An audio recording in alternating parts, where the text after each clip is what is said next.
The stars in the Vareth expanse did not move, they never did, they just hung. There in the black, cold and silent, like old eyes watching everything and caring about nothing. It was the kind of place where ships went when they did not want to be found, or when they had no other choice.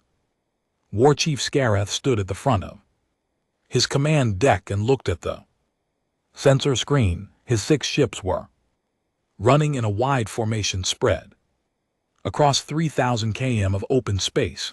The Vroke did not believe in hiding, they believed in speed and numbers and in making sure their enemy knew they were coming. Fear, Scareth had always been taught, was a weapon. Let the prey see the hunter, let them run. Running prey made for better stories.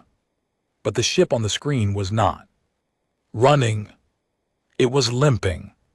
Scareth leaned forward and studied it. Terran vessel, a freighter by its shape.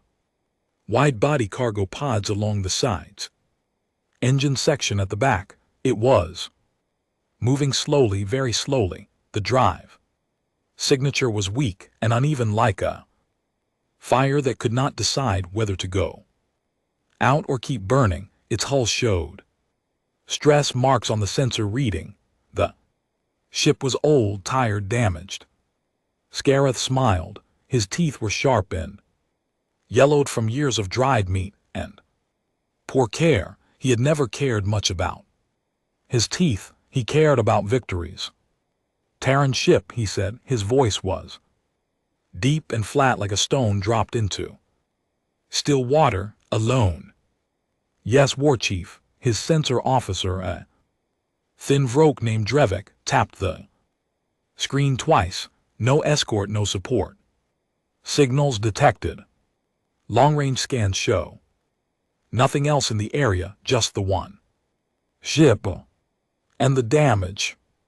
Real from what I can tell. Drive output is at 30%, maybe less. They are not going anywhere fast. Scareth straightened up. He was tall. Even for a Vroke, he had a long scar that ran from his left ear down to his jaw, a gift from his first real fight. Back when he was young and stupid. He was still young, some said, but he did not feel that way. He felt like a war chief. He felt like someone who was about to add a Terran freighter to his list of prizes. Terrans, said one of his senior warriors, a gray-furred old male named Oruk, who stood near the back of the deck. We should be careful. Scareth did not look at him. You always say that. I always mean it. And yet here we are, 6 ships against one broken freighter. Scareth spread his arms wide.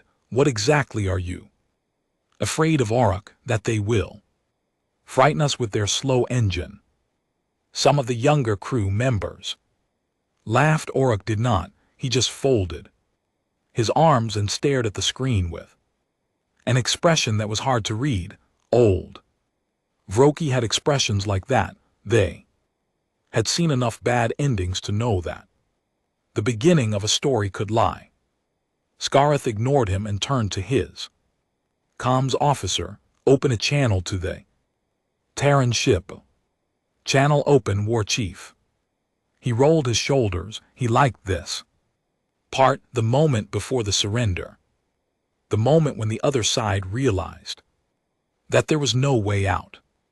Terran vessel, he said, letting his voice carry all the weight it could. This is War Chief Scareth of the Vroke. War Band, you are alone. You are damaged. You cannot run and you cannot fight. Power down your weapons and your engines. Allow us to board. If you cooperate, your crew will not be harmed. He paused. If you do not cooperate, I will not make that promise. Again. He waited. The comms channel stayed open. He could hear something on the other end, a faint sound like the background hum of a working ship, people moving, quiet voices, then silence.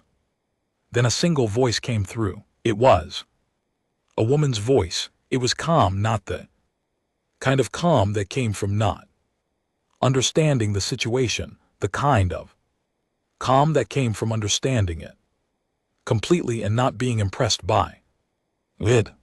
This is Captain Lena Vasquez of the TCS. Unyielding mercy. A short pause. You've made a mistake. There's still time to correct it. Scareth blinked. He had expected fear. He had expected bargaining. He had commanded 32 surrenders in his career. And they all sounded the same, voices stretched thin by panic, words falling over each other, promises of cargo and cooperation. He had never heard anything like this. He looked at Drevak. Drevak shrugged. Scareth looked at Aurak. Aurak was still staring at the screen. His arms were still folded. He said nothing. Scareth turned back to the comms. You are in no position to give warnings. Captain, you have 1 damaged ship. I have 6. Stand down.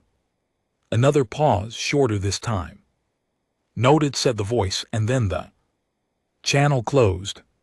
Scareth stood there for a moment, then he laughed. It started in his chest and came out loud and rough. Around him the younger crew members joined in.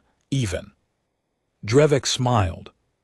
She closed the channel, Drevak said, shaking his head. She actually closed the channel on us. Bold, said one of the gunners, or stupid. Same thing sometimes, said another. Scareth was still smiling as he turned to his helmsman. Increase speed. Let us go and show the Terran captain just how bold she really is. He glanced back at the sensor screen one more time. The freighter was still limping forward. Still slow, still alone. Signal the other ships. We move in together. Clean formation. I want this done properly. Yes, War Chief. As the Vroki war band began to accelerate, Arak walked slowly to the side of the deck and stood next to the viewport. He looked out at the stars. He had been fighting for 40 years. He had chased many things through many kinds of space. He had learned slowly and through pain that the universe rewarded caution and punished arrogance. He looked at the Terran ship on the screen. It was still moving at the same slow speed. It had not changed course. It had not tried to run. It was just moving forward, steady and quiet, as if it had somewhere to be and was not worried about the 6 warships closing in behind it. Something about that bothered Arak deeply. He had seen frightened ships before. He knew what they looked like. Sudden course changes, bursts of speed, random signal broadcasts trying to call for help. He had seen brave ships too, the ones that turned and fought even when they knew they would lose, those he respected. But this ship was doing neither of those things. It was not scared and it was not brave in an obvious way. It was just steady. He pressed his fingers against the cold viewport glass. What are you doing? He murmured to the screen, too quietly for anyone else to hear. What are you waiting for?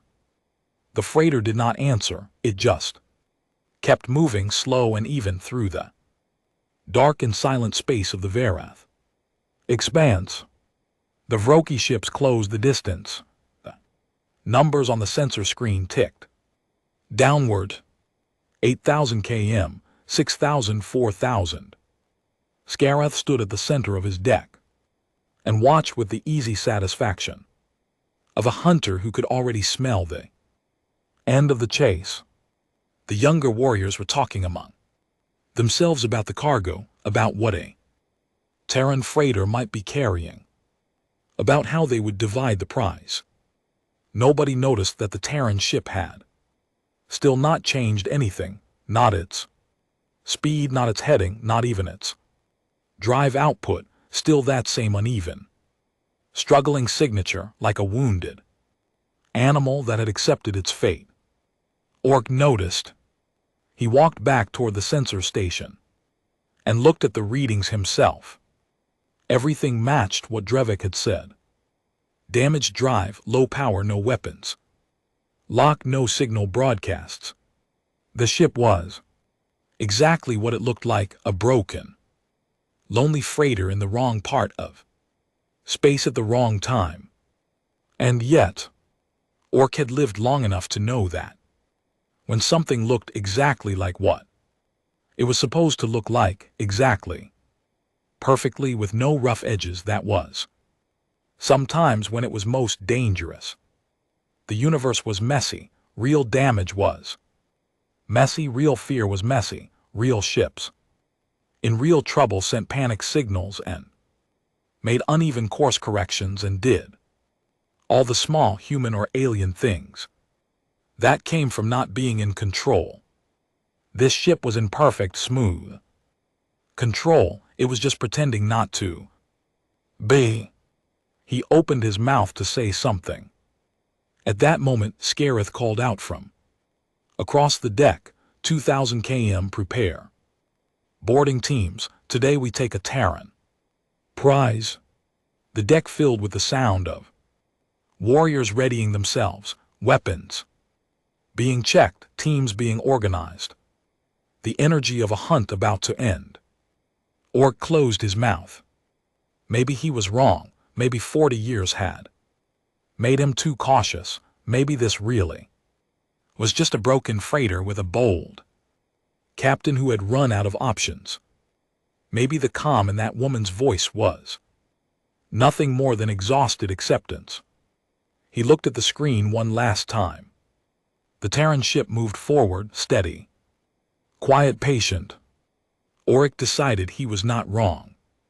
But by then, it was already too late to make anyone listen. Inside the TCS unyielding mercy, nobody was panicking. That was the first thing a visitor would have noticed if there had been any visitors to notice it. The corridors were quiet but not still. People moved through them with purpose, carrying data pads, checking panels, talking in low voices. The lights were at normal brightness. The air recyclers hummed at their usual steady rhythm. If someone had walked through the ship without looking at the external sensors, they might have thought it was just another slow day in deep space. Captain Lena Vasquez sat in her command chair and watched the V-Rogue warship close in on her ship. She had a cup of coffee in her hand. It was her third of the day. It had gone cold 20 minutes ago, but she kept holding it anyway, not because she wanted it, but because it gave her hand something to do while her mind worked. She was 44 years old. She had been in the Terran Navy for 22 of those years. She had served on 4 different ships before being given command of the unyielding Mercy 3 years ago. She had fought in 2 actual fleet engagements, survived 1 ambush, and participated in 6 operations that the official records would simply call classified activity in disputed space. She had seen a lot of things go wrong in her career, and she had developed a very specific skill from all of that experience. She knew how to wait. Distance, she said. 1,800 km and closing, said Ensign Yuki.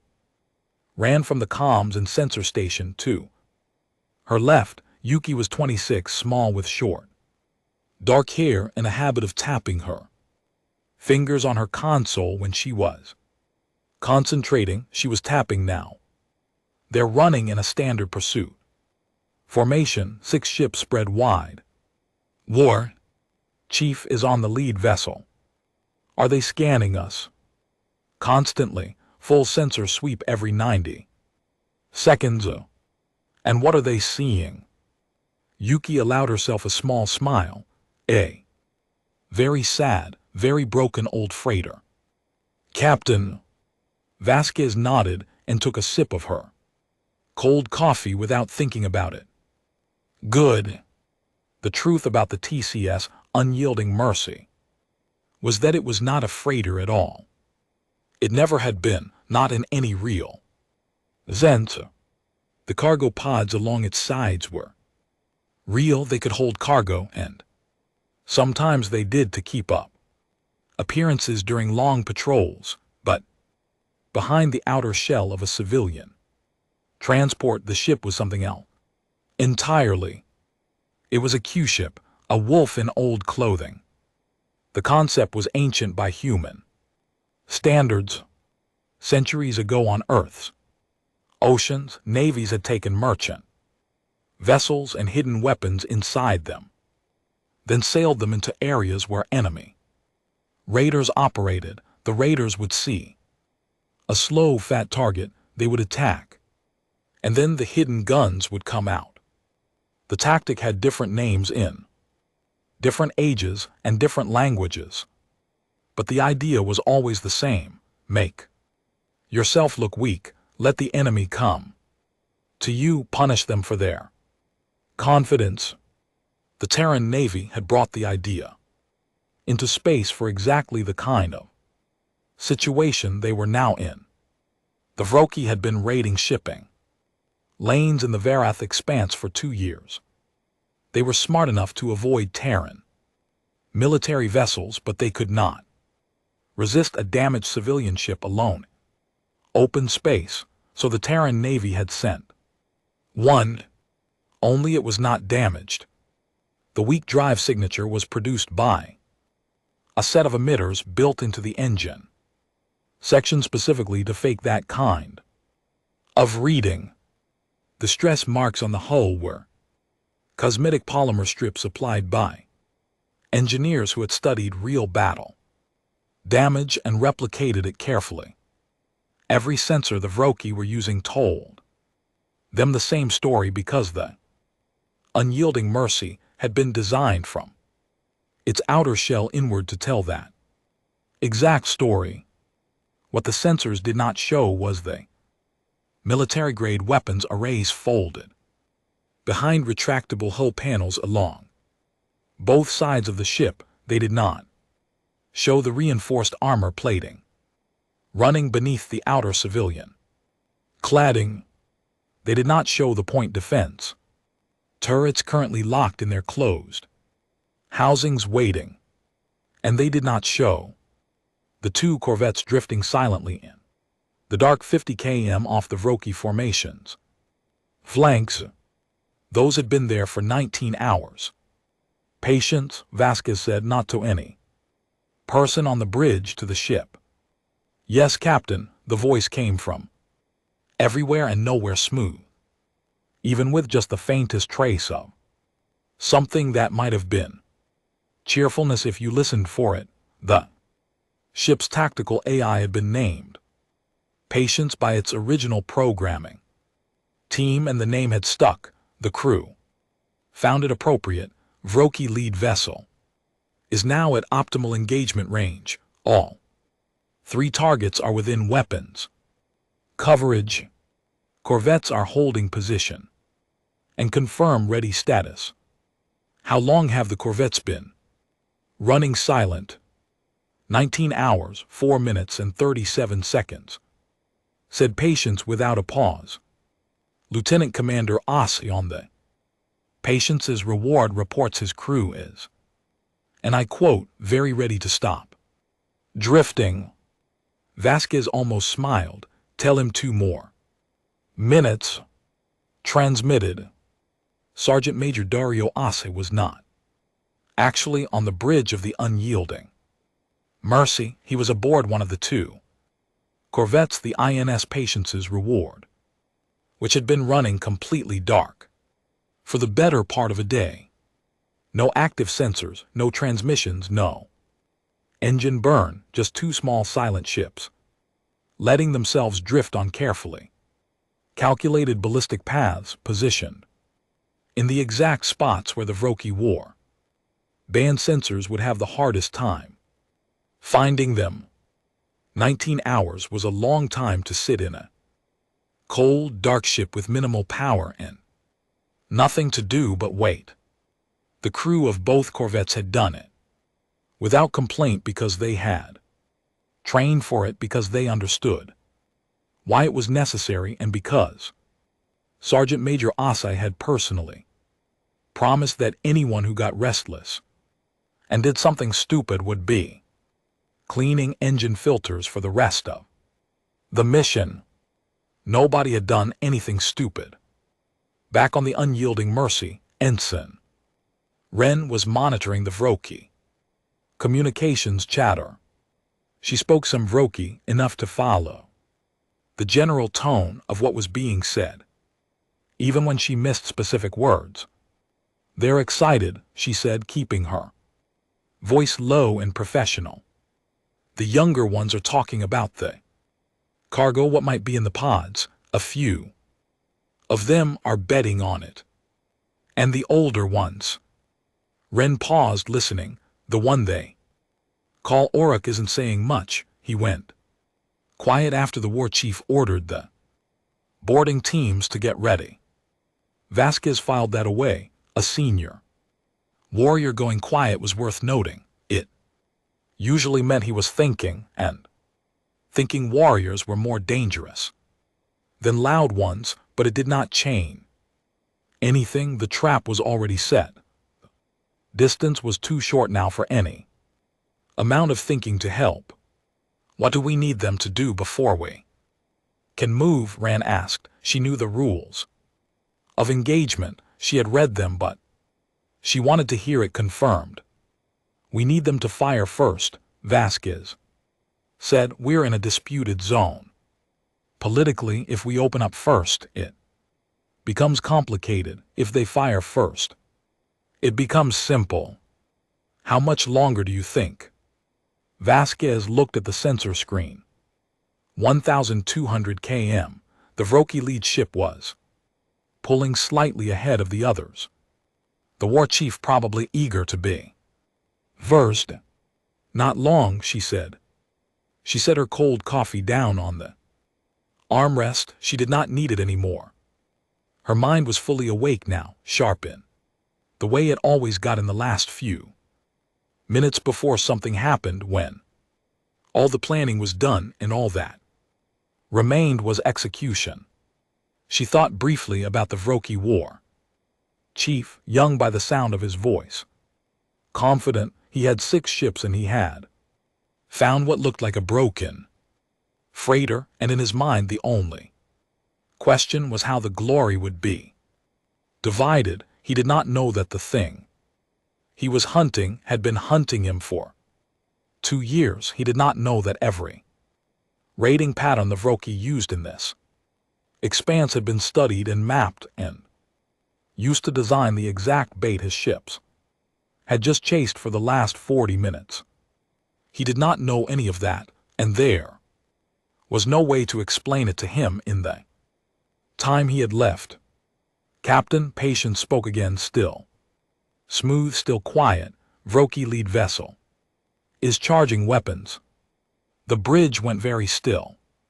"They are preparing to fire a warning shot," Patience continued. "Probability 93% based on charge level and targeting data. They do not appear to be aiming at anything critical. A warning shot, the last step before they demanded formal surrender, the last legal line they needed to cross." Vasquez straightened in her chair. She placed both hands flat on the armrests. Around her, the crew waited, not with fear but with the focused, ready stillness of people who had prepared for exactly this moment and were ready to move the instant they were told to. The Vroki ship fired. A single bolt of energy crossed the space between them and struck the unyielding Mercy's upper cargo section, exactly where it would do cosmetic damage to a real freighter and nothing at all to a military hull. The bridge absorbed the impact without a sound. Vasquez felt it more than heard it. Faint shudder through the deck plating. Nothing more. She looked at the sensor screen. She looked at the distance. She looked at the position of all 6 Vroki ships. Spread out perfectly, perfectly inside the triangle formed by her ship and the 2 silent corvettes in the dark. She smiled. It was a small, quiet smile. Not cruel, not excited, just satisfied. The way a person smiles when something they worked very hard on for very long time finally comes together exactly the way it was supposed to. That's all I needed, she said. She picked up the ship-wide comm. All stations, she said. Her voice was calm and clear and carried through every corridor of the unyielding mercy. This is the captain. Rules of engagement are met. Begin. The first thing War Chief Scareth saw was the panels. They moved along the sides of the Terran freighter, or what he had been calling a freighter in his mind, pulling back in long smooth sections like the wings of something unfolding. Beneath them, where cargo pod walls had been, were weapons, real ones, military grade, mounted and clean, well-maintained turrets that rotated with the quiet, precise movement of systems that had never been damaged at all. Scareth stared at the screen. In the 3 seconds it took him to understand what he was looking at, too. More things happened. The first was that 2 ships appeared out of nowhere on his flanks, one to the left, one to the right, both close, both already running hot with active weapons. Locks. They had not jumped in from far away.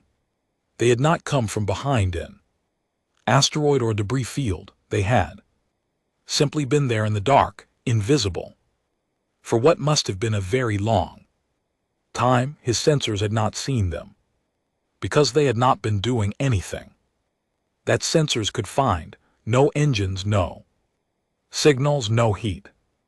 Just 2 ships drifting in the black, like 2 very patient stones. The second thing was that the Terran ship's drive signature changed. The weak, uneven pulse that had drawn his war band across 40 minutes of open space, the crippled engine, the wounded animal disappeared. In its place was a clean, strong, steady burn, not emergency power, not a last attempt to run, just a ship running at normal military output, because it had always been capable of doing exactly that. Scareth's sensor officer made a sound. That was not quite a word. Report, Scareth said. He was proud of himself for making his voice come out flat. Inside, something cold had settled in his chest. 3 ships, Warlord, the freighter, and 2 corvettes. The corvettes were running dark, completely dark, no energy signature of any kind. I don't. Drevek stopped. His hands moved over his console. I don't know how long they were there. They could have been there when we arrived. Scareth looked at the formation on his screen. His 6 ships were spread wide, which had made sense for a pursuit. You spread wide to cut off escape routes, to cover more ground, to make sure a fleeing ship had nowhere to go. But spread wide was exactly the wrong shape for what was in front of him now. His ships were pointing the wrong direction. Their weapons were oriented toward the freighter directly ahead, not toward the flanks where the corvettes had appeared. Reorganizing would take time, and time was something the Terrans were clearly not going to give him. The unyielding Mercy spoke first. Its main guns opened up on the 2 nearest Vroki ships, not the lead vessel, not Scareth's ship, but the 2 running closest in the formation. It was a careful choice, not anger, not panic. It was targeting selection, precise and deliberate, the kind that came from Someone who had already decided which ships to disable first and in what order. The hits were heavy.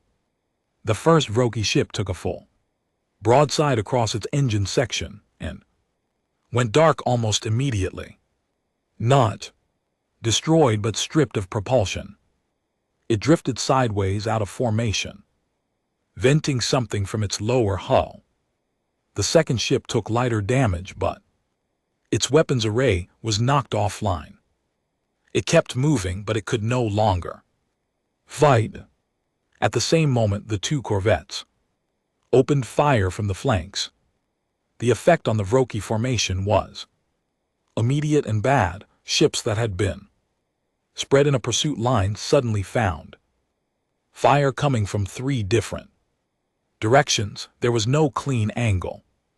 There was no position that put all 3 Terran ships in front of any one Vroki vessel. Every turn toward one threat exposed their side to another. On the bridge of the unyielding Mercy, the crew worked. Sergeant Major Dario Osei was not physically present. He was aboard the Patience's reward, directing fire from the corvette's weapon station with the calm, methodical intensity of a man who had done this kind of work for a long time. He was not a man who got excited during a fight. He got quiet, he got careful. He picked his targets the way someone might pick stones from a path, with attention and without hurry. Hit on Vessel 3, said his weapons operator. Drive section, she's slowing. Keep pressure on Vessel 4, Os said. Do not let her get her nose around. Yes, sir. Osei watched his screens. The Vroki were not helpless. He had never expected them to be. 3 of the 6 ships were still fully operational, and their commanders were not stupid. They were trying to regroup, trying to find a coherent response, trying to turn the formation into something that made sense against a 3-sided threat. They were not getting there fast enough. On the unyielding Mercy, Ensign Ren tracked everything. Her job during the fight was to monitor communications, enemy and friendly, and to flag anything that needed the captain's attention. She listened to the Vroki chatter, which had gone from excited and loud to sharp and urgent. Commands being shouted, questions being asked without answers. The particular sound of people trying to organize a response when the situation was moving faster than their thinking. She flagged one thing for Vasquez. Vessel 5 is trying to jump, she said. They're spinning up their transit drive range. If they go now, they'll make it. Barely. Vasquez looked at Patience. Transit. Intercept. Is there anything at the edge of the expanse? TCS Broadwater and her escort group are holding at the transit boundary. Patience said. They have been since the operation began. If Vessel 5 jumps toward the nearest transit point, they will arrive inside Broadwater's engagement range. Vasquez nodded. She did not say anything else. She had known about the Broadwater. It had always been part of the plan. She just let the situation develop the way it was always going to develop. Then things got harder. The 3 remaining Vroki ships, the ones that still had full power and functioning weapons, finally found a response. Their commanders, whoever they were, had stopped trying to reorganize the whole formation and made the only smart decision available to them. They went straight at the unyielding Mercy together at close range, accepting that the corvettes would hit them from the sides because the only alternative was to keep being hit from all directions without doing any damage. In return, it was a desperate move. It was also the right one given the situation. The unyielding Mercy took 4 direct hits in the space of 12 seconds. The first 2 struck the reinforced forward plating and were absorbed. The third hit the port side weapons array and damaged one of the turrets, not destroyed, but one gun went offline and the targeting on the others stuttered. For a moment, the fourth hit was the worst. It struck near the engine section, not a clean shot, but close enough the ship shuddered hard. Ren grabbed her console. 2 crew members across the bridge lost their footing. A panel on the ceiling sparked and went dark. Clear's throat. Damage report, Vasquez said. She had not moved from her chair. Port turret 3 is down, said the damage control officer. Engine section minor hit, no breach. Output reduced to 82%. Hull integrity. Holding a pause. We have 1 injury. Engineering crewman took a fall from the impact, non-critical. Get him looked at. Vasquez turned back to her screen. Patience corvette. Status. INS Old Habit has taken 1 hit to her forward section. Shields absorbed most of it. She's still fully operational. INS Patience's reward is undamaged. Tell Asai to concentrate on the 3 ships that just hit us. They made the smart move. I don't want them to get another chance to try it. Transmitted. The next 4 minutes were the hardest, not because the Vroki were winning, they were not, but because determined opponents in a bad situation can still cause real harm, and these 3 remaining ships were determined. They pushed forward, kept firing, tried to stay close where the unyielding Mercy's longer-range weapons were less efficient. Asai's corvette hit one of them from behind, tearing through its engine block. It spun to a stop. The unyielding Mercy hit the second one twice in the weapon section. Its guns went quiet. The third one, the most determined of all, took damage from all 3 Terran ships almost simultaneously. Its forward section was hit, then its port side, then a shot from Old Habit caught its power relay, and the lights on its hull went out all at once like someone had blown out a candle. It went dark and drifted. Silence. Not real silence. There was still the hum of the ship, the sound of consoles, the distant sound of someone in engineering talking in a tight, controlled voice about the damage near the engine, but the weapons fire had stopped. The Vroki ships were either dark, drifting, or badly damaged. None of them were firing. One of them, the one that had tried to jump, was gone. Vessel 5 had made its transit. Ren looked at Vasquez. Vasquez looked at the screen. Patience, she said, inform the Broadwater that Vessel 5 is heading their way. Already done, Captain. Admiral Whitmore sends her regards and says, quote, we have been waiting for someone to show up. A few people on the bridge laughed. Small, tired laughs, the kind that come after something hard and dangerous, when the body is still catching up with the fact that it is over.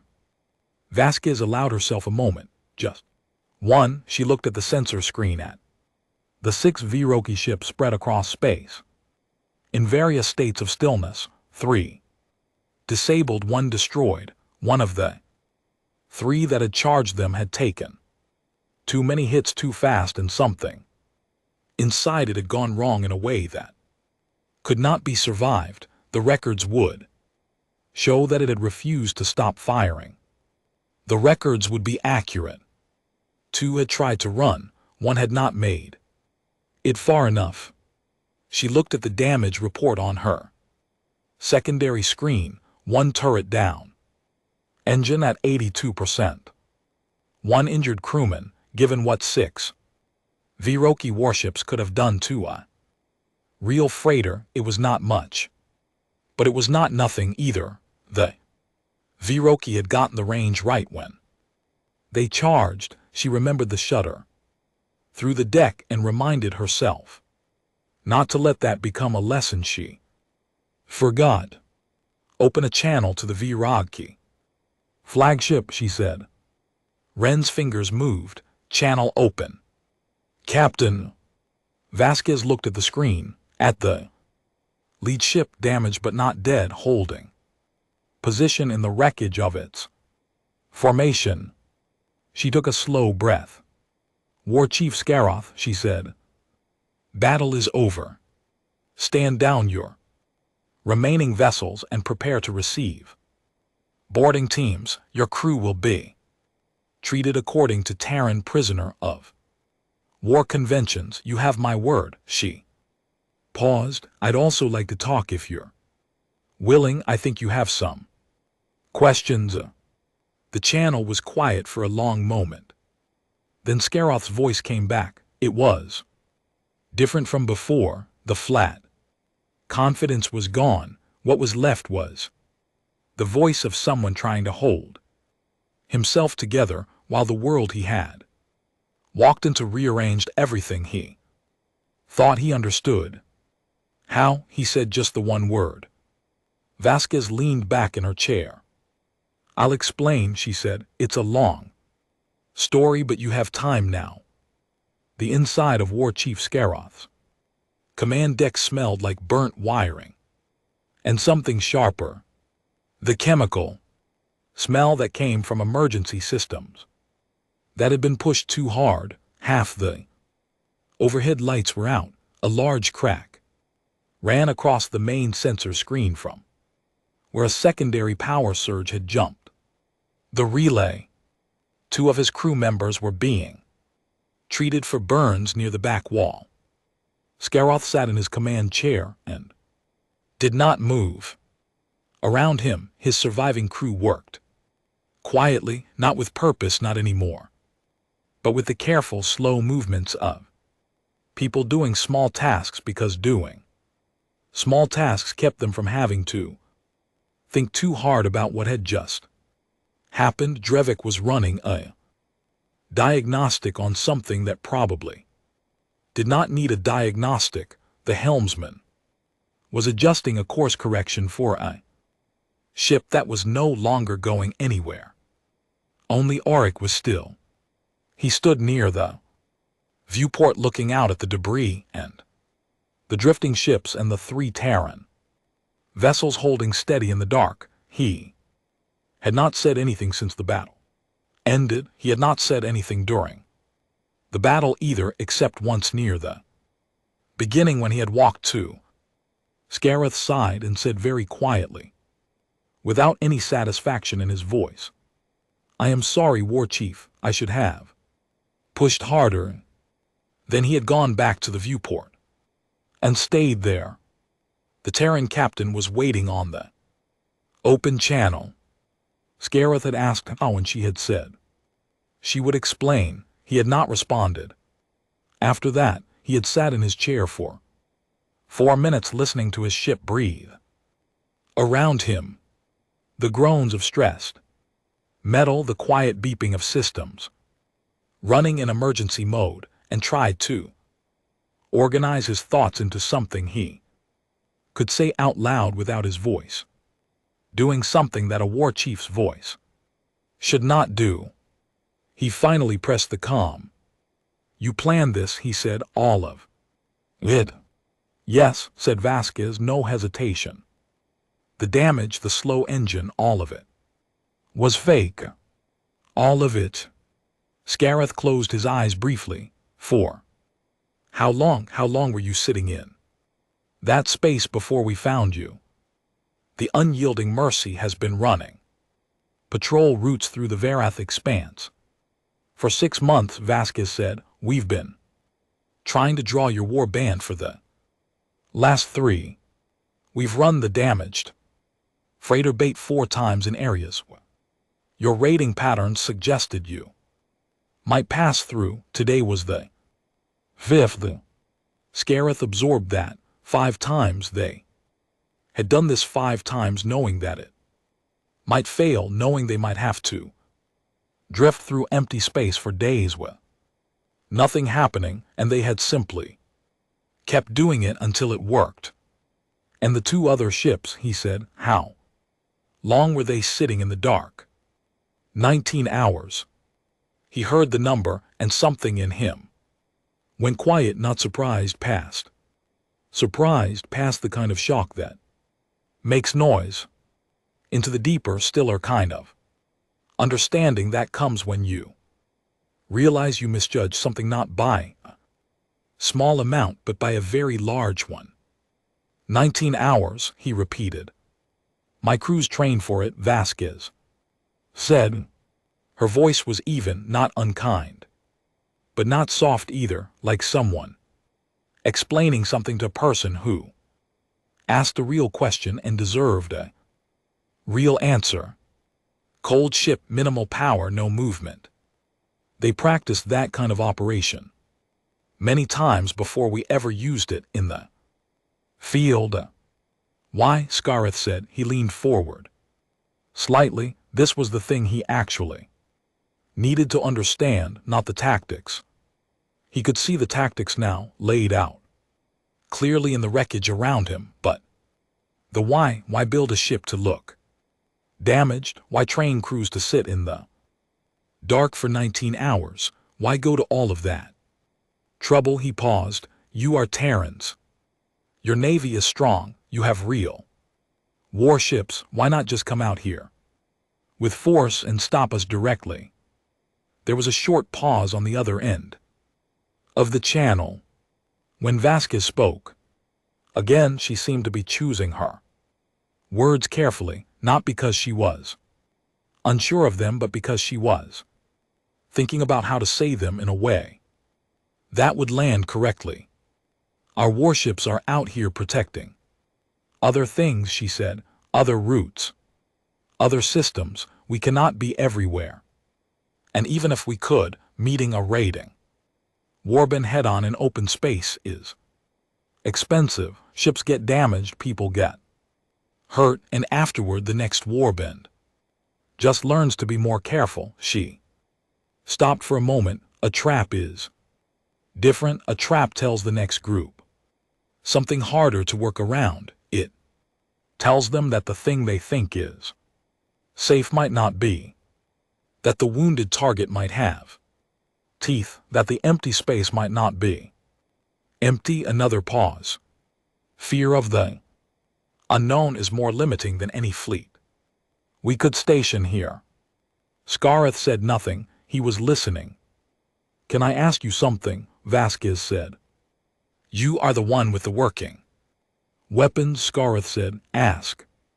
When I told you that you had made a mistake, that there was still time to correct it, why did you keep coming? The question landed in the quiet of the command deck. A few of the nearby crew members stopped what they were doing. Drevek looked up from his console. Orc turned slightly from the viewport. Scareth thought about it. Honestly, he owed that much to the question. Because you had one ship, he said, and we had 6, and the ship looked broken. He paused. And because backing away from a damaged Terran freighter in front of my crew would have meant something about me, about my command. It would have looked like fear. Vasquez said, yes, even if it was actually intelligence. Scareth had nothing to say to that, so he said nothing. Vasquez spoke again, and her voice shifted, not colder but slower, more deliberate, as if she had been waiting to say this part and was being careful to say it correctly. I am going to tell you something about my people, she said, not to insult you, not to show off, because you asked how, and the answer is not about the ship or the corvettes or the trap. The real answer is about where all of it comes from. Go on, Scareth said. Humans have been fighting each other since before we had writing, she said. We fought with rocks and then with metal and then with machines and then with things that could reach across continents and then with things that could reach across orbits. Every time we developed a new weapon, someone on the other side found a way to counter it. Every tactic that worked eventually stopped working because someone studied it and found the answer. She paused. We were hunted, war chief, not by other species, by ourselves. For thousands of years, we hunted each other across every piece of ground on our planet. We developed ambushes and counter-ambushes. We developed traps and the tools to detect traps. We built things that looked like one thing and were another thing. We waited in the dark. We learned patience and deception and misdirection, not because they were pleasant, but because survival required them. The channel was quiet. What I used against you today, Vasquez continued, was not a new idea. Q-ship, the disguised fighting vessel, was used on our home planet's ocean centuries ago. Centuries. That idea is so old that the people who first used it have been dead for hundreds of years. We did not invent anything new here in the Verath expanse. We just applied something old to a new situation. She let that sit for a moment. You chased us because you thought we were prey. But we have been prey before to things far bigger and far more dangerous than your war band, and we are still here. That is what you walked into, not just a trap, the result of thousands of years of learning how to survive being hunted. Scareth sat very still. Aurak at the viewport had turned fully around and was looking at the comm panel. Now, his old face was unreadable, but his eyes were focused and sharp, the eyes of someone hearing something he had suspected for a long time. Finally said out loud. Scareth looked at his senior warrior. Aurak met his gaze and gave a single slow nod. The nod did not say, "I told you so." It said, "Yes, this is what I was trying to tell you." Scareth turned back to the comm. "You said my crew would not be harmed." He said, "That is correct. You are not going to take them as slaves. You are not going to use them as bargaining material with our elders." "No," Vasquez said. "They will be kept as prisoners of war under Terran conventions. That means food, medical care, a place to sleep, and fair treatment when a diplomatic arrangement is made between your people and ours. They will be returned." She paused. "Same goes for you." Scareth thought about that. He thought about the kind of treatment he would have given a captured Terran crew if the situation had gone the other way. He decided not to say that part out loud. "Why?" he asked instead. "Why treat enemies well? We came here to raid your ships. We fired on you first." "Yes," Vasquez said, "you did, and you lost, but losing a battle is not the same as being without worth. Your crew followed orders. They did what their war chief told them to do. That is not something I punish people for." She paused. "And practically speaking, how you treat prisoners tells the next enemy what they might expect if they surrender. If they expect death, they fight to the end, and everyone gets hurt. If they expect fair treatment, they stand down, and everyone goes home eventually, even the losing side." Scareth was quiet for a long moment. He looked around his damaged deck, at Drevek, at the two crewmen with burns, at his helmsman, who was maybe 20 years old and had joined the warband because he wanted adventure, not because he had any particular hatred of Terrans. At Orok, who was still watching him, he pressed the comm. "I will inform my crew," Scareth said. "We will stand down." "Thank you, War Chief," Vasquez said. There was something in the way she said it, not victory exactly, not the tone of someone who had beaten an opponent and wanted them to know it, more like the tone of someone finishing a very difficult and unpleasant task that needed to be done and was simply glad it was finished. That bothered Scareth more than anything else had. He cut the comm and sat for a moment in the damaged quiet of his ship. Then he said to the room in general, but to nobody in particular, "Get the injured crew to the midsection, power down all weapon systems, signal the other ships to do the same." He stood up slowly. He was not injured. He felt like he was, but he was not. He walked to the viewport and stood next to Orok. They both looked out at the Terran ships. The unyielding Mercy was big up close. Its hull plating was thick and dark, military grade. The weapons arrays were still out, still visible, though they were no longer tracking anything. "You knew," Scareth said, not accusing, just stating. "I suspected," Orok said carefully. "I did not know." "What told you?" "The ship was too calm," Orok said. "Real damage makes ships nervous. This one was not nervous." He paused. "And the captain's voice when she told you that you had made a mistake." He shook his head slowly. "That was not the voice of someone who was afraid and trying not to show it. That was the voice of someone who was not afraid because they had no reason to be." Scareth nodded. He stared out at the stars. "I should have listened."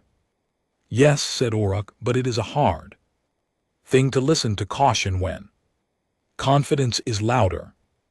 They stood together without talking. After that, two Vroki warriors looking out at a piece of space that had taught them something they would not forget for the rest of their lives, whatever length those lives turned out to be. The boarding teams from the unyielding Mercy arrived at the Vroki flagship in small transport pods, 4 people each, wearing light armor with their helmets up. They were not carrying heavy weapons. They had sidearms holstered, not drawn. The lead team member at the front of each group carried a medical kit in one hand and a data pad in the other. The Vroki crew on the flagship watched them come through the docking port with expressions that ranged from confused to deeply suspicious. They had expected soldiers, conquerors, people who moved the way victors move, loud and certain, and looking for something to take. What they got was something quieter. The first Terran through the door looked at the 2 burned Vroki crewmen near the back wall and said, in careful but understandable Vroki dialect, "Are those the most serious injuries? Can we start there?" The Vroki crewman nearest to him stared for a long moment. Then he pointed wordlessly at the injured men. The Terran medic walked over and started working without any further conversation. That was how it began. Over the next 3 hours, Terran teams moved through all 5 remaining Vroki ships, the flagship and the 4 vessels that had survived the battle in damaged but intact condition. They assessed injuries, provided medical care, helped with emergency repairs to life support systems on 2 of the ships where the battle damage had put air recycling under stress, and took a careful inventory of each vessel. They were professional and efficient. They were not unfriendly, but they were also very clearly in charge, and they did not need to say so. the Viroki prisoners, because that was what they were now technically were, kept aboard their own ships for the time being. It was a practical decision as much as anything else. The unyielding Mercy was a fighting ship, not a prison vessel, and holding 40-plus Viroki warriors in confined spaces aboard a ship with limited extra room would have been uncomfortable for everyone. Keeping them on their own vessels with Terran guards at key points and all weapon systems powered down worked better. Vasquez made one personal visit to the Viroki flagship, accompanied by 2 members of her crew. Scareth was waiting in his command deck. Oryx stood behind him. The rest of the crew had moved to other sections of the ship, giving them room, whether they had done it out of respect or because they did not want to be in the same space as the person who had just defeated them so completely was hard to say. Probably some of both. Vasquez came in without ceremony. She was not in full dress uniform. And GT snorts. And GT. She was in a working uniform, practical and dark, with only the small silver indicator on her collar that marked her rank. She was shorter than Scareth, which seemed to briefly surprise him, though he covered it quickly. She had dark hair cut close to her head, and there were lines around her eyes that came from years of looking at screens in poor lighting.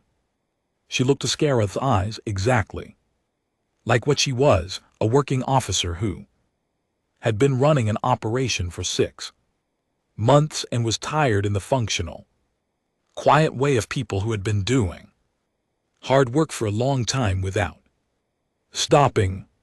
She offered her hand, palm up, in a human greeting gesture. Scareth looked at it. He had read about it somewhere in tactical briefings about Terran customs. He placed his own palm against hers, not quite a handshake, since Viroki did not have that custom, but an acknowledgement close enough. War Chief, she said. Captain, he said. They sat down, Vasquez at the edge of a console, Scareth in his chair, Orok staying on his feet. One of Vasquez's crew members stood near the door. The other, Ensign Wren, who Scareth did not know by name yet, sat cross-legged on the floor with a data pad on her knee, making notes, listening. They talked for a long time. Vasquez explained the legal situation in plain terms. The battle had taken place in disputed space, but the Viroki had fired first, and the engagement records were clear under Terran law and under the general galactic conventions that the Terran Confederation had signed. The surviving Viroki ships and their crews were prisoners. There would be no executions. There would be no permanent seizure of their ships. The vessels would be held until a diplomatic resolution was reached. The crews would be transferred to a proper holding facility, which was a Terran station 3 jumps away, where conditions were, she said without particular pride, considerably more comfortable than a damaged warship running on emergency power. She explained what that facility was. Like, Scareth asked several questions.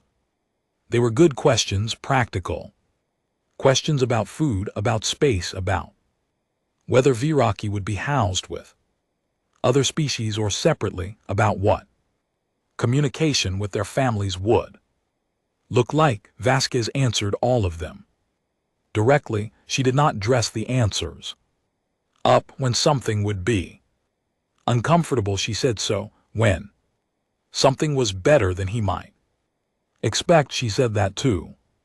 Scareth found this more unsettling than he had expected. He was used to the way power talked, with room left in the corners of sentences for things to get worse, with promises that came with conditions, attached with the general sense that the person with the upper hand was holding some of it back for later.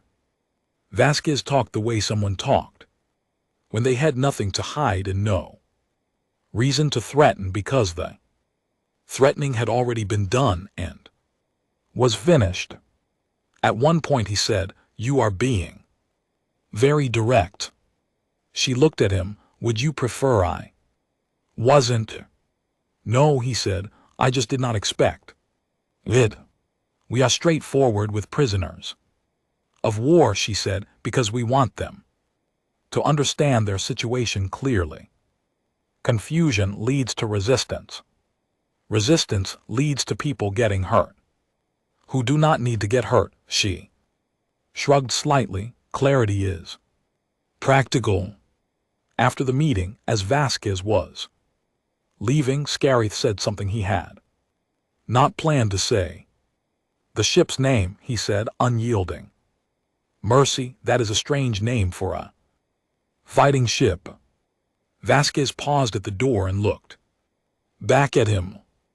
"It is," she said. "Someone on the naming committee thought it described the mission well. We fight when we must. We are fair when we can be." She tilted her head slightly. "I have come to agree with them." She left. Scarith sat in his chair for a long time after that. 3 days later, a Terran data packet was broadcast on an open galactic frequency. It contained the complete record of the Verath Expanse engagement, sensor logs, communication transcripts, battle data, tactical overview, and the full record of prisoner treatment in the aftermath. It was not sent to any particular government or military. It was sent to everyone, any ship, any station, any listening post that could receive it did receive it. Vasquez had authorized the broadcast. Herself, she had reviewed the data package carefully before sending it, not to remove anything unflattering. There was damage to the unyielding Mercy and the record, and the death of one Vroki ship was in there clearly and without excuse, but to make sure the record was complete and accurate. She was not interested in propaganda. She was interested in the record being true. The galactic response came in waves. The first wave was from military analysts. They pulled the battle data apart with great interest. The Q-ship tactic, the 19-hour dark operation, the 3-sided engagement geometry.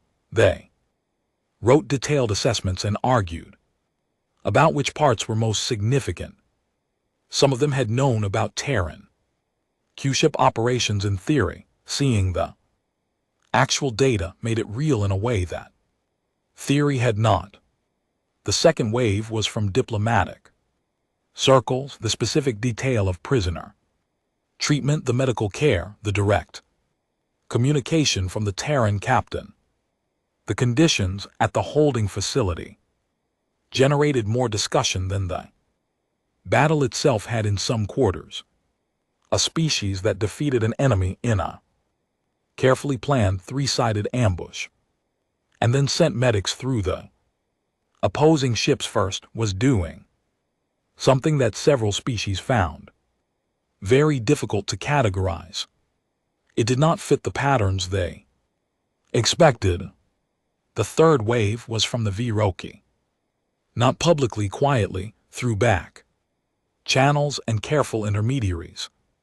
Certain Vroki elders, those who had governed the clans for decades, those whose voices carried weight in decisions that War Chief Scarith had always thought of as distant and above him, began making contact with T-Lan diplomatic offices. The first communication was formal and brief and gave nothing away except the fact of its existence. The second was longer. The third included a request for a meeting. None of this was public. Vasquez knew about it because she was kept informed by the diplomatic corps as a professional courtesy since the operation had triggered it. She read the summaries and filed them and went back to work. The day after the third Viroqui diplomatic contact was confirmed, she was on the bridge of the unyielding Mercy doing a review of repair reports. The port turret was back online. The engine was at 97%. And the injured crewman from engineering was back on duty with a bruised shoulder and a story he would tell for years when Ensign Wren came to stand beside her. Captain Wren said, "Wren, I've been thinking about the broadcast." "What about it?" Wren looked at the forward viewport. Stars the way stars always were out. Here still and cold and old. Do you think it will work? Not just the Viroqui. Do you think other groups will think twice now? Vasquez considered the question. Honestly, she respected Wren enough not to give her a simple answer. Some will, she said, the ones who think carefully, who look at the record and draw the right conclusions. They will be more cautious. They will wonder whether the target they are looking at is what it appears to be. That doubt is valuable. Doubt slows people down. Slowing down gives everyone more time to find another way. And the ones who don't think carefully, they will try their luck anyway. Vasquez said, and eventually they will run into something like what the Vrock ran into, or something worse. That is the nature of it. She paused. We cannot stop everyone. We cannot be everywhere. What we can do is make the universe a little more uncertain for people who think that weakness is always what it looks like. Wren nodded slowly. She was quiet for a moment, working through something. The war chief, she said, Scarath, do you think he understood by the end? I mean, do you think he actually understood what we were telling him? Vasquez thought about the conversation in the damaged command deck, the way Scarath had asked his questions, not with anger, not with excuses, but with the careful, stripped-down attention of someone trying to understand a thing they had gotten very wrong. She thought about Oruk standing at the back watching, saying almost nothing. I think Scarath understood that he underestimated us, she said. Whether he understood why, the full depth of it, that takes longer. That is the kind of understanding that settles in over years, not over one conversation. She turned back to the repair reports. But he is alive to have those years, she said, and that is the point. Wren went back to her station. The unyielding Mercy held its position in the Varath expanse for 2 more days, until a support ship arrived to take the Vrock prisoners to the holding facility and carry out the final damage assessment. During those 2 days, the crew worked and ate and rested in the normal rhythms of shipboard life. Nobody made large speeches about what they had done. Nobody talked about it much at all, beyond the practical matters of repairs and records and the formal reports that needed to be filed. On the second evening, Vasquez stood at the forward viewport alone for a few minutes after the rest of the bridge crew had cycled out. She looked at the stars. The Varath expanse stretched out in every direction, dark and wide and full of things that were moving through it at this exact moment, things she could not see and would not see until they chose to make themselves known or made a mistake. She thought about the Vroki elders, about the diplomatic contacts, about the next group that would eventually come through this stretch of space and find a damaged freighter drifting alone. She thought about patience, about the particular human understanding of it. The idea that time spent waiting was not time wasted, that the still moment was part of the action, that the universe moved slowly enough that you could afford to let it come to you if you prepared the ground correctly.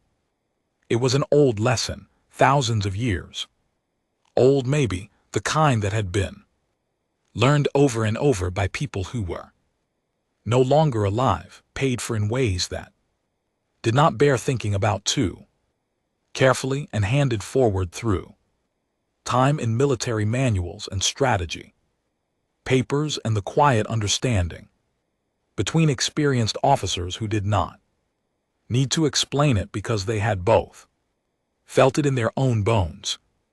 She did not think she had invented anything. She had not. She had only remembered, and remembering at the right moment, the right place with the right crew in the right ship. Sometimes that was everything. She let out a slow breath and turned away from the viewport. Patience, she said. Yes, Captain, said the AI. Set a course back toward the transit point. Let's go home. Course laid in, Patience said. Estimated transit time, 4 hours and 12 minutes. Brief pause. It was a good operation, Captain. It was a necessary one, Vasquez said, and settled into her chair. The unyielding Mercy turned slowly in the dark, its drive coming up to full power, clean and strong, and not pretending to be anything other than what it was, and moved toward the edge of the expanse and the long route home. Behind it, the stars were still and cold and old. They had seen everything. They always did.